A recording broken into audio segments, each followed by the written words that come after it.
Chat-chat na lang pala. Hindi natin alam kung kailan. Short and Next, wide. ano ron? Mayo.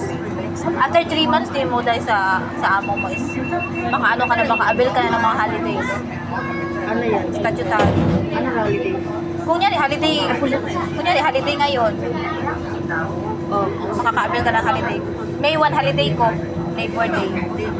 Eh, ano rin, kung may holiday na yun, hindi ko ubos. Alin lang ko holiday. Baka day off ka gun.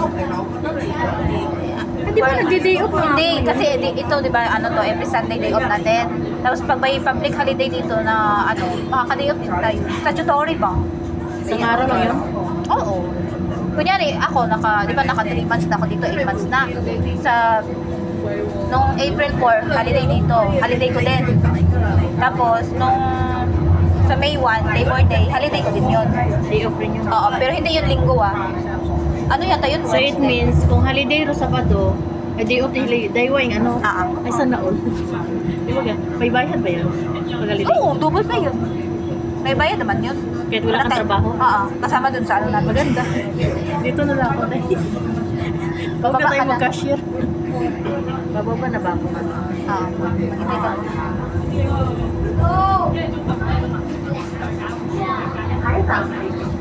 Saan? Nandiyan lang ka na sa inupuan mo kanina. Pinahintay mo ako doon sa kabila. Ayan, pension na. Dito na ba? Yes.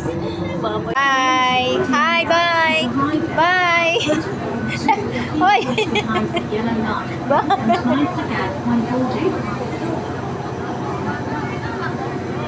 Bye-bye now.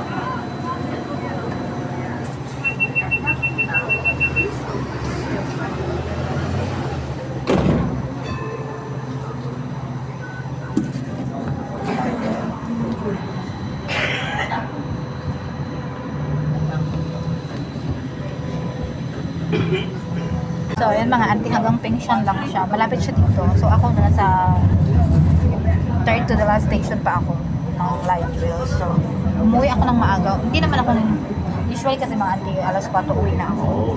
So, sinamahan ko lang din siya. Kasi yung curfew niya is 9. So, akin 8:30. Pero mga auntie, umuwi talaga ako ng 6 or 7. Depende kung may kasama ako. Mga 7 ako umuwi. Pero pag 6:30 na uwi na ako. Para makatligo at makapagpahinga na din. Doon na lang tayo magtambay sa bahay kasi pwede ako magtambay doon sa bahay. Siya, hindi na pwede. I'm not sure kung hindi pwede siya magtambay sa bahay nila. So, ayun lang. Sinamahan ko lang siya ngayon. Alam mo, hindi dapat ako lalabas na yung mga auntie. So, sinat niya ako na naka-day off naman siya. Dapat bukas pa yung day off niya. So, pinalitan niya. Kasi ako Saturday, bukas dapat din. Also, pinagka ng amo ko. So, nagtanong siya sa amo niya kung pwede siyang mag-day off. So, pinayagan naman siya.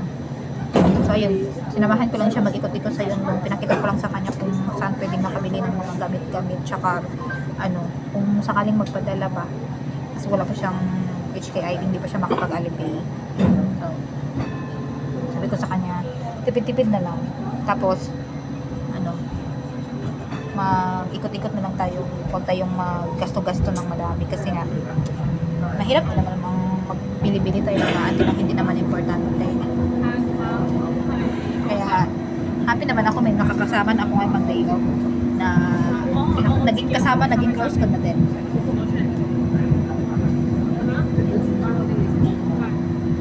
Ano pa lang siya dito mga auntie, Monday siya dumating. 14.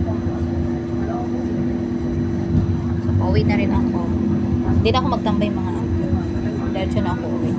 Magbili lang ako ng bread, tinapay, corn Maynila, and then uwi na din ako.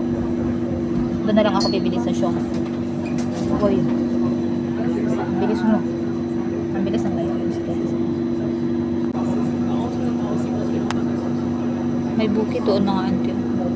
Makulimlim yung langit.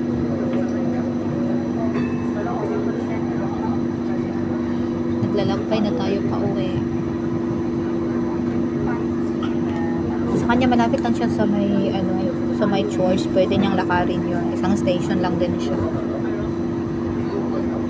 Tinambay ko lang siya sa park ng yun lang mga auntie.